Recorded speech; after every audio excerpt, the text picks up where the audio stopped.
జూబ్లీహిల్స్ ఉప ఎన్నికల్లో కిషన్ రెడ్డి గారి మాట వింటే పెద్ద జోక్ అనిపించింది ఈరోజు. నేను కిషన్ రెడ్డి గారికి ఛాలెంజ్ చేస్తూ ఉన్నా, మీరు ప్రాతినిధ్యం వహిస్తున్న లోక్సభ నియోజకవర్గంలో అంతర్భాగం జూబ్లీహిల్స్, మీరు కేంద్ర మంత్రి, గతంలో కూడా ఈ అభ్యర్థే పోటీ చేసినాడు. ఈ అభ్యర్థికి అప్పుడు 25,000 ఓట్లు వచ్చినాయి. ఇప్పుడు 10,000 కంటే ఓట్లు దాటాయని నేను ఛాలెంజ్ చేస్తూ ఉన్నా. మీరు నేరుగా ఇండైరెక్ట్గా టీఆర్ఎస్ తోటి కుమ్ముక్కై తిరిగి అదే అభ్యర్థికి టికెట్ ఇచ్చి ప్రచార సరళిని మొత్తంగా దింపుడు గల్లెంలాగా భారతీయ జనతా పార్టీ వ్యవస్థనంతా టీఆర్ఎస్ హ్యాండ్ ఓవర్ చేసినారు.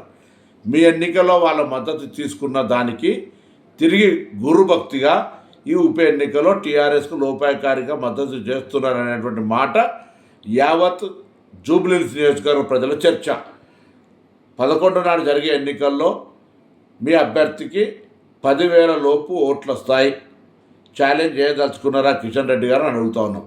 భారతీయ జనతా పార్టీ కేంద్రంలో అధికారంలో ఉన్న పార్టీ, ఈ నియోజకవర్గానికి కేంద్ర మంత్రిగా వ్యవహరిస్తున్న మీరు 10 సంవత్సరాలుగా జూబ్లీహిల్స్ నియోజకవర్గానికి ఏమి చేసినారో చెప్పగలుగుతారా అని అడుగుతూ ఉన్నాం.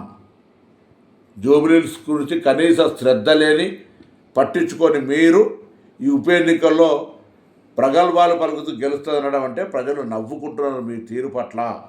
అందుకే వెంటనే ఇప్పటికైనా నిజాయితీగా ఎన్నికల్లో మీ అభ్యర్థిని మోసం చేయకుండా, మీ అభ్యర్థిని ఎదుటి పార్టీకి అమ్మకుండా నిజాయితీగా పనిచేయమని రాజాసింగ్ గారు చెప్తున్నట్టుగా ఆ విధంగా వ్యవహరించమని డిమాండ్ చేస్తూ ఉన్నాను.